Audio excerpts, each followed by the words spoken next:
Good morning friends. आज हम ICSC के क्लास 10th में आगे वाली करेंगे जो हम लोग 1857 कर रहे थे, और उसमें हम लोगों ने पहली क्लास कर ली थी। आप लोग देख सकते हैं इसका जो पहला वाला पार्ट है उसमें हम आगे चल रहे हैं। What are the causes of 1857, उसमें हम लोग बहुत इंपॉर्टेंट करते हैं। There are political causes, there are economic causes, there are so many causes, social religious causes. So today we are taking political causes. So if you can write, then please write, and I am demonstrating you in the points, and please write. Political सबसे पहले हम इसको सिपॉयज़ mutiny के नाम से ज़्यादा पहचानते हैं। आप सब लोग थोड़ा सा मैं हिस्ट्री बता दूं। 10 मई 1857 को मेरठ से जो शुरू हुआ था, इसको कोई हिस्टोरिकल सिपाही म्यूटिनी बोलते हैं, कोई 1857 का प्रथम स्वतंत्रता संग्राम बोलते हैं। जैसे कि बड़ी फेमस एक नेट में क्वेश्चन आता है, सब जगह क्वेश्चन आता है कि किसने कहा है 1857 को प्रथम स्वतंत्रता संग्राम, तो वी डी सावरकर ने कहा है, और उन्होंने इस पर एक किताब भी लिखी है 1857 फर्स्ट वार ऑफ इंडिपेंडेंस। तो इसमें इस तरह से आपको याद करना है, 1857 के कॉजेज़ को याद करना है। तो now we are taking political causes. तो so please if you can write then right.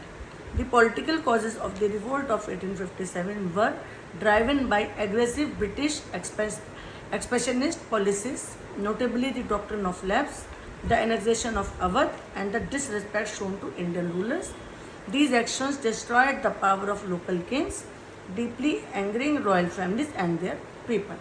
तो ये इसको मैंने आपको एक पैरा इसलिए लिखवा रही हूँ कि थोड़ा सा आपको ये पता है कि हमें किस तरह से लिखना है। तो इसमें जो हमारी मेन बात आती है ना, कि जो ब्रिटिश की पॉलिसीज़ थी, जैसे कि इन्होंने डॉक्ट्रिन ऑफ लैप्स ली थी, राज्यों को हड़पने की नहीं थी। दूसरी, इन्होंने अवध को हड़पा था। अवध को ये कह के कि इनके यहाँ जी मिस गवर्नमेंट है, इनका ढंग से नहीं चल रहा।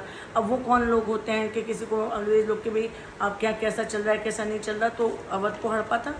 और इंडियन रूलर्स के प्रति एक डिसरिस्पेक्ट दिखाई थी। तो ये जो चीज़ें हैं ये अंदर ही अंदर, क्योंकि जब भी कोई क्रांति होती है, जैसे कि 1857 की जो क्रांति हुई थी, उसमें ये बहुत बड़ा संतोष बन के आया था राजनीतिक कारण। तो जो हमारे पॉलिटिकल कॉज हैं उसमें सबसे पहला यही है कि एग्रेसिव ब्रिटिश एक्सपेंशन पॉलिसीज़, मतलब एक तो सब जगह बढ़ा रहे हैं अपने ब्रिटिश के साम्राज्य का विस्तार कर रहे हैं, और उसमें किस तरह से कर रहे हैं, राज्यों को हड़प के कर रहे हैं। अब इनकी एक आगे चल के लिखवाऊंगी राज्यों को कैसे हड़पते थे, कि अगर किसी राजा के रानी के कोई अपनी औलाद नहीं थी, अपना कोई उनका वैध पुत्र नहीं था कि सत्ता का हस्तांतरण कर सकें, तो वो क्या करते थे कि उस राज्य को हड़प लेते थे। जैसे झांसी के साथ हुआ, फिर दत्तक पुत्र को भी उन्होंने लिया, तो उस तरह से करना पड़ता था। और अब आगे चलते हैं, आगे लिखिए। Expansion and annexation policies, doctrine of lapse. सबसे पहले हम राज्य हड़प की नीति पे ही चलते हैं। शुरुआत में ये डलहौजी लाया था इस नीति को, थोड़ा सा आप लिखिए। Lord Dalhousie use this rule to take over states if a king died without a natural male heir, ignoring adopted sons. This caused kingdoms like Satara in the year 1848, Nagpur 1854, and Jhansi 1853, and there so many states on. तो ये क्या है, doctrine of lapse. तो मतलब इसे आप याद कर लीजिए कि अगर उनका कोई पुरुष संतान लड़का नहीं है और वो दत्तक पुत्र को भी नहीं मानते थे, तो डलहौजी ये नीति लाया था कि वो जो राज्य है वो अंग्रेज के पास चला जाएगा। सबसे पहले ये जो मैं आपको लिखवा रही हूँ ना, सतारा, नागपुर, झांसी का बहुत सारे जो इसमें इनके ईयर के क्रोनोलॉजिकल क्रम में नेट में और आईएएस में इवन पेपरों में इसका क्रोनोलॉजिकल पूछा जाता है। जैसे कि सतारा इनका बड़ा फेवरेट क्वेश्चन है कि सबसे पहले जो सतारा है वो 1858 में हड़पा गया था, तब नागपुर 1854 में, झांसी 1853 में, इस तरह से हुए थे। अब इसके बाद इन्होंने अवध को हड़पा था। कैसे अवध को हड़पा? कुशासन का आरोप लगाया। Annexation of Awadh taken over in 1856 under the excuse of bad governance. This upset thousand of local citizens and soldiers who क्लोव देयर नवाब। नवाब को हटा दिया था, नवाब को वहाँ से, और राज्यों को हड़प लिया था। और तीसरा इनका आया था सब्सिडारी अलायंस, जिसे कि लॉर्ड वेलेजी लाया था, जिसे बोलेंगे सहायक संधि। forced local rulers to keep British troops in their capitals, making them lose their independent power and authority.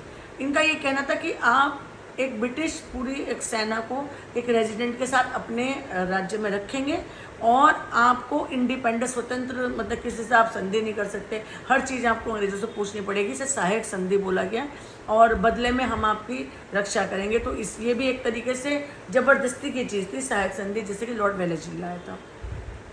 और एक चीज़ हुई humiliation of royalty and loss of status. Mughal emperor को बोला गया कि Mughal emperor disrespected the British announced that Bahadur Shah Jafar and his family had to leave their ancestral home at the Red Fort in Delhi, lowering the dignity of the Mughal crown. Second, stop on pensions and titles. Many disposed rulers, such as Nana Sahib, were denied their rightful pensions and titles. Loss of allied privileges. Landlords and local chiefs lost their land rights and old high positions, leaving them unhappy and ready to join a rebellion. उनकी pension को जब्त कर लो और Mughal emperor से कहा जाएगा कि आप लाल किले में नहीं रहेंगे, और नाना साहब की पेंशन को जब्त कर लिया, उनके कुछ जितनी भी उनकी सुविधाएं थी उन्हें छीन लिया। तो इन्होंने ह्यूमिलेट किया था।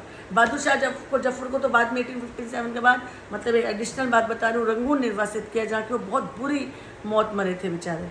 और इस तरह से ये हो गए आपके political causes. And we have economic causes. Economic causes are like drain of wealth, heavy land revenue demands and the ruin of traditional handicrafts. इसको मैं थोड़ा सा आपको समझा देती हूँ। ड्रेन ऑफ वेल्थ को लाए थे दादा भाई नौरोजी सबसे पहली बार।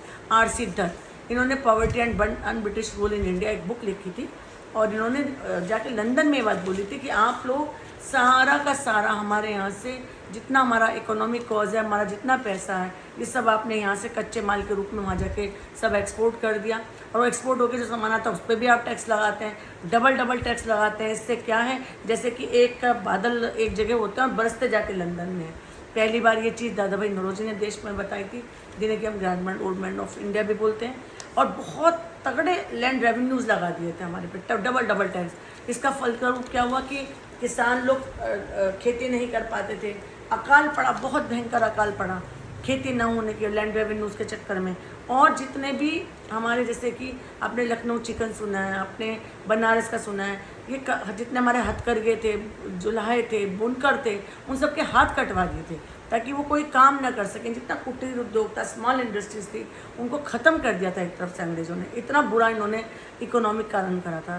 तो ये सब चीज़ें इकट्ठी हो रही थी, असंतोष लोगों के अंदर आ रहा था। तो इसकी वजह से ये 1857 का विद्रोह हुआ। कोई भी क्रांति एकदम से शुरू नहीं होती, उसके कॉजेज़ बनते हैं। आज मैंने आपको इकोनॉमिक और पॉलिटिकल कॉजेज़ बताए थे। कल अगली क्लास में मैं आपको सोशो रिलीजियस कॉजेज़, क्या सामाजिक और क्या धार्मिक कारण थे, और क्या एकदम से कहते हैं ना इमीडिएट कॉज क्या था, वो क्या था इमीडिएट, तो वो वाली क्लास भी ले लेंगे। हालांकि उसमें कुछ ऐसा नहीं है, छोटा सा ही है, उसके बाद फिर हम आगे चलेंगे।